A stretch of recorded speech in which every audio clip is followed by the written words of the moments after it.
Hello दोस्तों, नमस्कार। आप सभी का स्वागत है मेरे चैनल AKN भूगोल वाला में। यहाँ पर केवल दोस्त ही नहीं है, बच्चे भी हैं, स्टूडेंट भी हैं, सभी को भी हेलो नमस्कार। मैं आज एक इतिहास का बड़ा रोचक विषय लेने वाला हूँ। एक तो है स्थायी बंदोबस्त व्यवस्था, रैयतवाड़ी व्यवस्था और एक है महल गुजारी या महलवाड़ी व्यवस्था। इन तीनों की एक मिला जुला प्रश्न सा बनाऊंगा। इस वीडियो को देखना बड़ा यहाँ संवाद में शिक्षक और टीचर के बीच संवाद है, सरकार और किसान के प्रतिनिधियों के बीच संवाद है, और साथ में अंग्रेज सरकार के अफसर और किसानों के बीच में कुछ बातचीत डायलॉग्स हैं। उनके माध्यम से पूरी तीन व्यवस्थाओं को समझाया। देखें वीडियो से और सुन के सीखें। चलिए शुरू करते हैं। तो सन 1793 भारत का आसमान कुछ अलग ही रंग ले रहा था। ब्रिटिश शासन अब अपने पांव मजबूत कर चुका था और बंगाल के खेतों में इतिहास का एक नया अध्याय लिखा जाने वाला था, जिसे कहा गया स्थायी बंदोबस्त या परमानेंट सेटलमेंट। तो टीचर आप कक्षा में आते हैं बोलते हैं, बच्चों आज हम बात करेंगे उस समय की 1793 में, जब लॉर्ड कॉर्नवालिस ने भारत में एक ऐसी व्यवस्था लागू की जिसने जमींदारों और किसानों की किस्मत बदल दी। अब अर्जुन पूछता है, सर क्या वही लगान वसूल करने वाली व्यवस्था जिसमें अंग्रेज लोग पैसे लेते थे? शिक्षक कहते, बिल्कुल उसे ही कहा गया स्थायी बंदोबस्त व्यवस्था। इसका मतलब था कि अंग्रेज सरकार ने जमींदारों से समझौता कर लिया कि तुम हर साल तय की गई निर्धारित की गई रकम, यानी जमीन से खेती के बदले एक किराया लगान वसूला जाता था, उसी को कहा गया तय की गई रकम, वो हमें देना। मतलब कि अंग्रेजों ने कहा जमींदारों से कि तुम हर साल तय की गई रकम यानी लगान के रूप में हमें देंगे, तो हम तुम्हें ये ज़मीन का मालिक बनाएंगे और बदले में ये ज़मीन तुम्हारी मानी जाएगी, यानी हमेशा के लिए स्थायी तौर पर परमानेंट। अर्जुन थोड़ा हंसकर बोलता है, मतलब अंग्रेज बोले भाई अब से ये खेत तुम्हारे, बस टैक्स टाइम पे देना, नहीं तो खेत जब्त कर लिया जाएगा। मतलब अंग्रेज सरकार फिर से खेत छीन लेगी। शिक्षक मुस्कुराए बोले, बिल्कुल सही कहा अर्जुन। अगर जमींदार लगान नहीं देता था तो सरकार उसकी जमीन कुर्क कर लेती थी, जब्त कर लेती थी, छीन लेती थी जमींदार और अपने पास रख लेती। लेकिन अगर वो समय पर लगान देता रहे तो कोई दखल नहीं देती थी अंग्रेज सरकार जमींदारों के काम में, जमींदारी के काम में। अब इसको समझाना है किसको कि स्थायी बंदोबस्त व्यवस्था क्या है, तो समझिए। स्थायी बंदोबस्त व्यवस्था का मतलब था जमींदारों को जमीन का मालिकाना हक देना, यानी जमीन का मालिक बनाकर उनसे तय की गई माल गुजारी यानी तय की गई लगान की रकम, टैक्स की रकम हमेशा के लिए वसूलना। इससे अंग्रेजों को नियमित आमदनी या आय इनकम होने लगी, टैक्स मिलने लगा और जमींदार अंग्रेजों के साथी बन गए। अर्जुन अब सर से पूछता है, सर तो किसानों का क्या हुआ? उन्हें तो राहत मिलनी चाहिए थी ना? शिक्षक बोलते, नहीं बेटा, यही तो असली खेल था। किसानों को तो अब दोहरी मार पड़ने लगी, अंग्रेजों को लगान दो और ऊपर से जमींदार को खुश रखो। अगर फसल खराब हुई तो कोई दिक्कत नहीं है, फसल खराब हुई तो भी लगान देना था, ना कम हो सकता है ना माफ हो सकता है, देना ही पड़ेगा। अर्जुन पूछता, ओ यानी स्थायी बंदोबस्त तो किसानों के लिए, तो ये स्थायी बंदोबस्त स्थायी मुसीबत बन गया। शिक्षक, वाह अर्जुन एकदम सही कहा। इस व्यवस्था से किसानों की हालत बहुत बिगड़ गई। जमींदार तो मजे में थे लेकिन किसान बेबस हो गए, मजबूर हो गए। अब यहाँ कुछ अर्थ बताना है। लगान का अर्थ होता है जमीन से मिलने वाली आमदनी, टैक्स। कुर्क मतलब जब्त करना, छीन लेना, किसको? जो जमीन जमींदारों को दी गई थी, अगर वो टैक्स या लगान नहीं देते हैं तो उनकी ज़मीन कुर्क कर ली जाती थी, जब्त कर ली जाती थी या छीन ली जाती थी। माल गुजारी मतलब ज़मीन पर तय किया गया टैक्स, यानी 10 रुपये देना है तो 10 रुपये माल गुजारी। जमींदार वह व्यक्ति जो किसानों से टैक्स वसूल कर अंग्रेज सरकार को देता था। लॉर्ड कॉर्नवालिस ने 22 मार्च सन 1793 को यह व्यवस्था लागू की। राज्य के सारे अधिकार जमींदारों को दे दिए गए अब सरकार ने किसानों से सीधे कोई संबंध नहीं रखा, सिर्फ जमींदार के जरिए पैसा लेती रही। जमींदार किसान से लेता था और जमींदार अंग्रेजों को दे देता था। किसानों से कोई सीधा संबंध अंग्रेज सरकार का नहीं रहा। तो अब एक घटना आती है, घटना सुनाता हूँ मैं, देखिए सुनिए। एक गांव में किसान और जमींदार की आपस में बातचीत हो रही है। किसान का नाम रामलाल है। रामलाल जमींदार से कहते हैं, मालिक इस बार बारिश कम पड़ी है, फसल आधी रह गई है, लगान थोड़ा कम कर दीजिए ना मालिक। जमींदार घमंड से, तो कम कर दूं? अंग्रेज सरकार ने तो कम नहीं किया।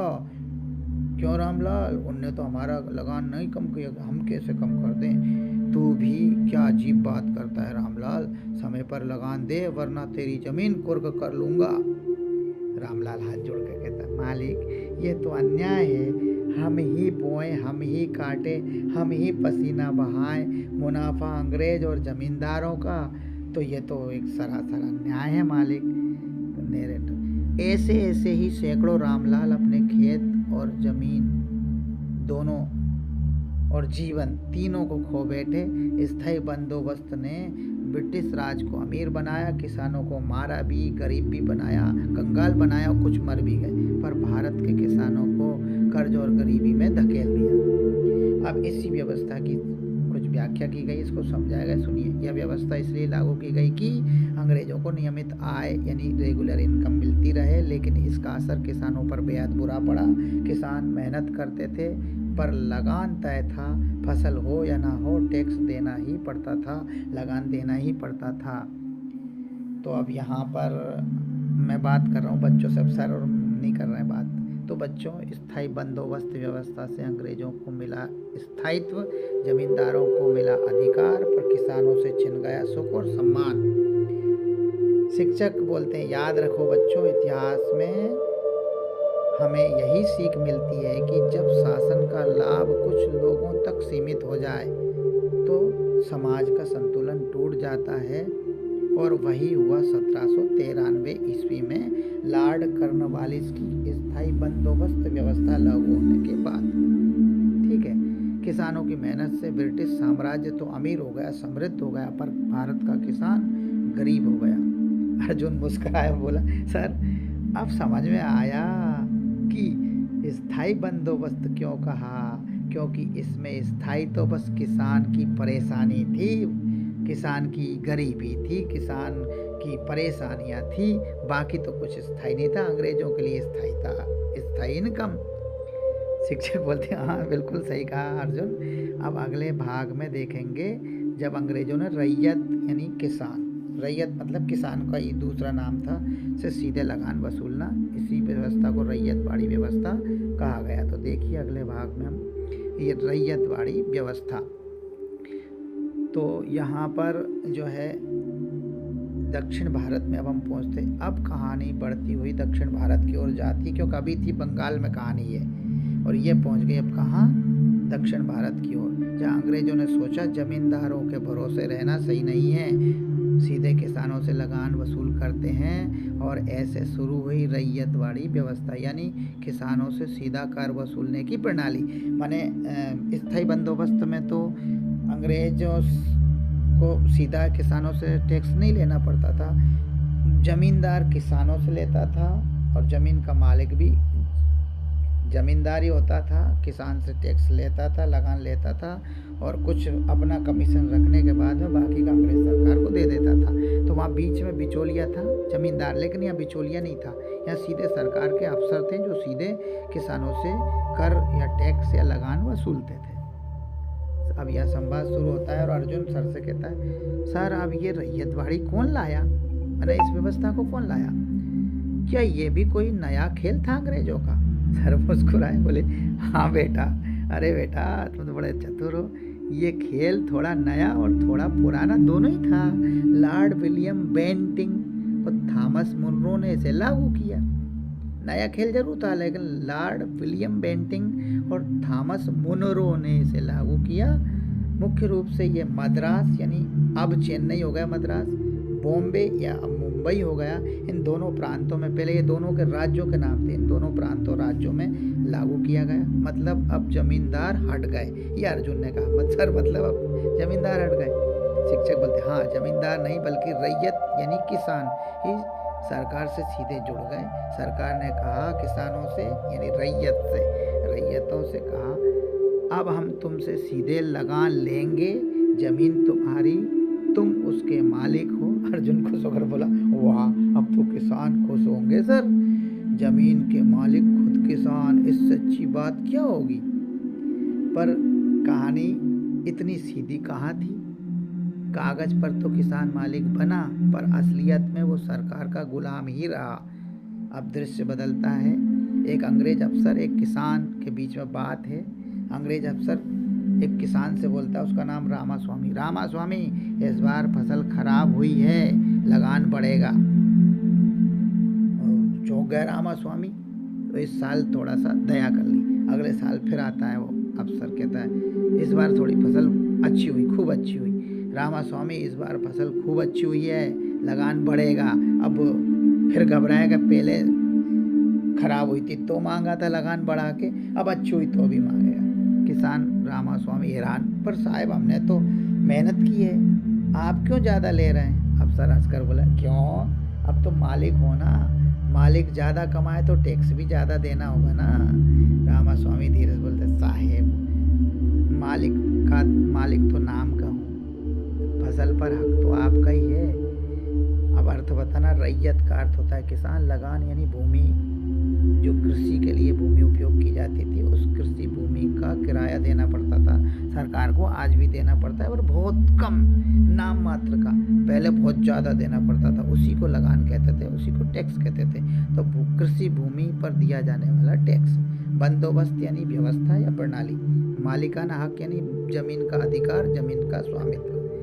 अब यहाँ हम एक बात समझा देते हैं, यह भी संवाद नहीं है। रैयतवाड़ी व्यवस्था में हर खेत का अलग सर्वे होता था, मिट्टी, उपज और वर्षा के आधार पर लगान तय किया जाता था, और इस व्यवस्था के कारण वो लगान तय किया जाता था। लेकिन ये लगान इतना ऊंचा होता था कि किसानों की हालत पहले से भी ज़्यादा बदतर हो गई। अब आता है संवाद फिर से। अर्जुन कहता है सर से, सर तो फर्क क्या हुआ, स्थायी और रैयतवाड़ी में कोई फर्क नहीं है। शिक्षक बोलते हैं, देखो बेटा, स्थायी बंदोबस्त में सरकार ने जमींदारों से लगान लिया और जमींदारों ने किसान से।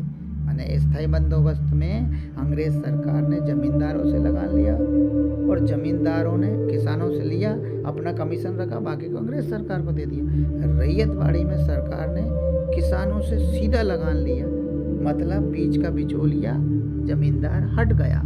लेकिन शोषण या ज्यादती तो जारी रही, और शोषण किसान का ही हुआ इस बार भी। अर्जुन, तो दोनों में किसान ही पिसा, पर ऊपर अंग्रेज, नीचे किसान, बीच में खाली उम्मीद ही रह गई, जमींदार तो रहा नहीं। शिक्षक मुस्कुराए, बोले, सही पकड़ा अर्जुन। अंग्रेजों की नीतियाँ हमेशा उनके फायदेमंद ही रही, उनके हिसाब से उनके फायदेमंद होनी चाहिए, यही वो चाहते थे, और फायदे में ही रही। किसानों को थोड़ी राहत जरूर मिली। अब उन्हें जमीन पर मालिकाना हक मिला, पर टैक्स भी भारी दर ने उनकी कमर तोड़ दी। जो टैक्स की भारी दर थी उसने उनकी कमर तोड़ दी। व्याख्या करके बताना यहाँ पर संवाद नहीं है, फिर केवल समझाना है। रैयतवाड़ी व्यवस्था का उद्देश्य था कि सरकार को जमीन से सीधे अधिक से अधिक फायदा मिले। कौन सरकार को? अंग्रेज सरकार को। किसानों से सीधा लगान वसूल करने पर अंग्रेजों को बिचौलियों का नुकसान नहीं झेलना पड़ा, पर किसानों को अनिश्चित लगान और सरकारी अफसरों के अत्याचार झेलने पड़े। अब दृश्य आता है जिसमें किसान रामास्वामी अपने दोस्त गोपाल से कुछ बोलता है। देखिए, रामास्वामी बोलता है, भाई गोपाल, अब तो अफसर हर साल नया टैक्स बता देते हैं और बढ़ा के बताते हैं। गोपाल कहता है, हाँ रे, पहले जमींदार कम से कम जानता तो था कि हालत खराब है किसान की, तो वो टैक्स कम ले लेता था। ये अंग्रेज अफसर तो बस नंबर गिनते हैं, इंसान नहीं देखते कि इंसान पे कितनी परेशानी आई, फसल खराब हुई कि अच्छी हुई, इससे कोई मतलब नहीं। अब रामास्वामी बोलता है, लगता है अब मालिक भी हम नहीं रहे, सिर्फ कागज पर नाम है, खेत तो इनके हक में ही चले गए ना, अंग्रेजों के। अंग्रेजों ने इस प्रणाली से बहुत धन कमाया, पर किसानों की हालत दिन ब दिन बिगड़ती गई। कई जगह विद्रोह हुए क्योंकि किसान समझ गए थे यह रैयतवाड़ी नहीं, रैयत विपदा है, रैयत मुसीबत व्यवस्था है। रैयतवाड़ी नहीं है, रैयत विपदा है, रैयत विपदा की व्यवस्था बन के रह गई। विद्रोह ने बगावत या विरोध किसका? अंग्रेजों का। प्रणाली, व्यवस्था, सिस्टम, विपदा, मुसीबत या कठिनाई। अब समझाता हूँ कुछ में, संवाद नहीं। अंग्रेजों ने कहा अब किसान मालिक है, पर असली मालिक तो वही रहा जिसने टैक्स तय किया, जिसने टैक्स या कर या लगान निर्धारित किया, वही मालिक। किसान तो नाम का मालिक रहा। किसान को ना तो राहत मिली ना सुरक्षा, बस एक और नाम रैयतवाड़ी। पहले था स्थायी बंदोबस्त, अब हो गया रैयतवाड़ी। अर्जुन फिर सर से पूछता है, सर अब समझ आया कि दोनों व्यवस्थाओं में किसानों का नाम तो अलग अलग रखा गया पर कहानी एक ही है। मेहनत किसानों की, मुनाफा अंग्रेजों का। तो सर कहते हैं सही कहा अर्जुन, इतिहास गवाह है जब भी सत्ता आम जनता की मेहनत पर पलती है, यानी जो सत्ता होती है, सरकार होती है, वो जनता की मेहनत का खाए, खुद की मेहनत का ना खाए, तो उसका परिणाम दुख ही होता है। स्थायी बंदोबस्त ने जमींदारों को अमीर बनाया और रैयतवाड़ी ने किसानों को कर्जदार। अब मुझे कुछ बोलना है, बोलता हूँ। भारत की मिट्टी ने सब देखा है, स्थायी हो या रैयतवाड़ी, दोनों व्यवस्थाएं अंत में किसानों की आह बन गई और वही आह आगे चलकर आज़ादी की चिंगारी, आज़ादी की आवाज़ बनी, है ना। तो यहाँ पर ये बता दिया। अब अगली व्यवस्था बताते हैं ना। तीसरी व्यवस्था हो रहा है कि महलवाड़ी। कौन सी व्यवस्था है? महलवाड़ी। चलिए इसको समझा देते हैं। तीसरी व्यवस्था, शिक्षक बोलते, बच्चों अब हम बात करेंगे तीसरी भूमि व्यवस्था की, महलवाड़ी व्यवस्था।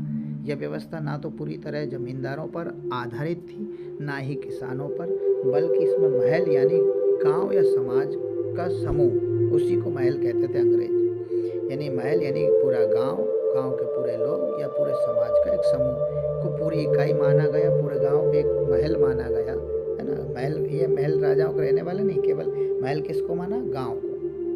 अब रवि पूछता है, सर इसे किसने लागू किया था? शिक्षक बोले, बहुत अच्छा प्रश्न है रवि।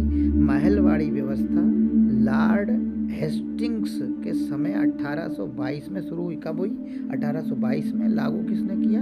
लॉर्ड हेस्टिंग्स ने। और इसे बनाया किसने? तो इसका निर्माण थॉमस रीड और होल्ट मैकेंजी ने किया था। यानी थॉमस रीड और होल्ट मैकेंजी ने इसका निर्माण किया, महलवाड़ी व्यवस्था का, और लागू करवाया लॉर्ड हेस्टिंग्स ने।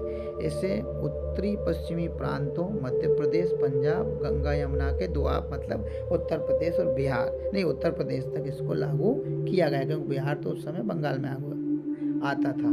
कठिन शब्द है महल, यानी गांव को ही पूरा गांव माना, और गांव की जो एक संपूर्ण इकाई थी, संपूर्ण गांव था, उसी को महल कहा। दोआब, दो नदियों के बीच की भूमि। अब नीरा पूछती, सर लेकिन इसे महलवाड़ी क्यों कहा गया?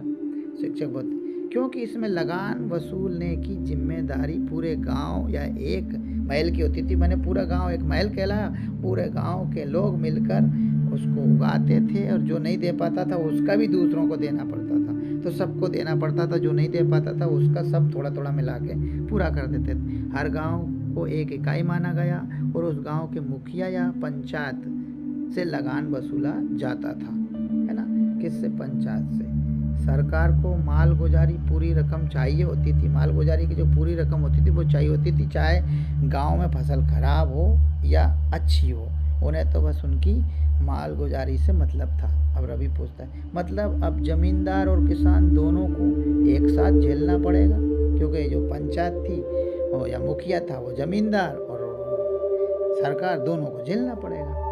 शिक्षक हंसते बोले, हाँ बेटा सही समझे, यह व्यवस्था दोनों का मिला जुला रूप थी। सरकार ने कहा, ना हम जमींदारों पर भरोसा करते हैं और ना अकेले किसानों पर, अब पूरा गांव मिलकर टैक्स देगा व्यवस्था। महलवाड़ी व्यवस्था में गांव की भूमि की माप और उपज का अनुमान लगाकर लगान तय किया जाता था। गांव के प्रधान या मुखिया की जिम्मेदारी होती थी कि वह पूरी राशि सरकार को दे। अगर किसी ने हिस्सा ना दिया तो बाकी के जो लोग होते थे, जो ना देने वाला है, उसका हिस्सा सब थोड़ा थोड़ा मिला के उनको ही भरना पड़ता था। तो ये एक प्रकार की पूरे गांव के लोगों को सजा मिलती थी जो नहीं देता था उसके बदले में। कठिन शब्द मालगुजारी, भूमि का टैक्स या कर या लगान, प्रधान गांव का मुखिया। नीरा पूछती, सर क्या इस व्यवस्था से किसानों को कोई फायदा हुआ? शिक्षक बोलते, नाम के लिए फायदा था पर असल में नुकसान ही हुआ किसानों का। सरकार हर 30 साल बाद लगान की दरें तय करती थी, पर वो भी ऊंची होती थी, बड़ी हुई होती थी, ज़्यादा बढ़ा दी जाती थी। किसान गांव के प्रधान और अफसरों के बीच फंस गया। फसल खराब होने पर भी लगान देना अनिवार्य था। रवि पूछता है, मतलब किसान तो हर जगह पिस गया, चाहे कोई भी व्यवस्था हो? शिक्षक बोलते हैं, बिल्कुल सही कहा रवि तुमने। स्थायी बंदोबस्त में जमींदार ने दबाया, रैयतवाड़ी में सरकारी अफसरों ने दबाया और महलवाड़ी में तो पूरा गांव ही जिम्मेदार बना दिया गया कि तुम सबको मिलके इस टैक्स को देना है। कठिन शब्द हैं जिम्मेदार, उत्तरदायी, अनिवार्य, जरूरी, बिना मना किए देना पड़ना, अनिवार्य। अब व्याख्या सुनिए, क्या है इसके व्यवस्था की व्याख्या। इस व्यवस्था में गांव के सामूहिक उत्तरदायित्व के नाम पर किसानों से वसूली होती रही, जिससे कई बार गांव वालों के बीच झगड़े और अविश्वास की स्थिति पैदा हो गई। किसी के ना देने पर सबको सजा भुगतनी पड़ती थी। सब थोड़ा थोड़ा उसके ना देने पर अपना थोड़ा थोड़ा भाग उसमें योगदान देते थे। शिक्षक थोड़ा गंभीर होकर बोले, अंग्रेजों का असली उद्देश्य एक ही था, राजस्व अधिक से अधिक वसूलो, बाकी जनता जाने अपनी परेशानी। माने बाकी जनता जाने और जनता अपनी परेशानी जाने। नीरा कहती है, सर क्या महलवाड़ी व्यवस्था अंग्रेजों के लिए सफल रही? शिक्षक बोलते हैं, राजस्व के लिहाज से यानी टैक्स या लगान वसूलने या कमाई करने के लिहाज से तो ठीक रही, क्योंकि सरकार को टैक्स मिलता रहा, पर सामाजिक दृष्टि से ठीक नहीं रही, क्योंकि इससे ग्रामीण एकता कमजोर हुई और किसानों में असंतोष फैला, आपसी झगड़ा फैला। इससे गांव की एकता टूट गई। गांव आपस में झगड़ने लगे कि किसने लगान कम दिया और किसने लगान ज़्यादा दिया। तो रवि पूछता है, मतलब सरकार ऊपर से मुस्कुराती रही और नीचे गांव में लोग आपस में लड़ते झगड़ते रहे। शिक्षक हंसते बोलते, हाँ सही कहा, अंग्रेजियों की नीति यह थी, फूट डालो टैक्स वसूलो, फूट डालो टैक्स वसूलो, यानी जनता को बांटो और खुद फायदा उठाओ, यानी जनता को बांटो और खुद फायदा उठाओ। व्याख्या, महलवाड़ी व्यवस्था में सामूहिक जिम्मेदारी के नाम पर किसानों को एक दूसरे से अलग कर दिया गया, मनमुटाव कर दिया, लड़ाई झगड़े करवा दिए। इससे गांव की एकता टूटी और अंग्रेजों का शासन मजबूत होता गया। शिक्षक अंत में बहुत अच्छी बात कहते हैं, तो बच्चों याद रखो, स्थायी बंदोबस्त ने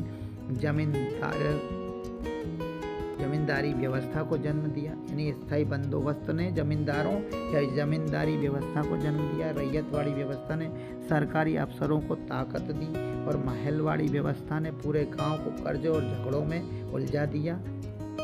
यहाँ तो शिक्षक की बात हो गई, अब इसको थोड़ा सा मैं समझाता हूँ। तीनों ही व्यवस्थाओं का परिणाम एक ही था, किसान की मेहनत पर अंग्रेजों का अधिकार। हर फसल के साथ किसान की उम्मीदें सूखती रही और अंग्रेजों का खजाना बढ़ता रहा। यहीं पर ये समाप्त होता है। यहाँ सीखने लायक बात है, शासन वही सफल है जो जनता की मेहनत का सम्मान करे, ना कि उसे लूट का साधन बनाए।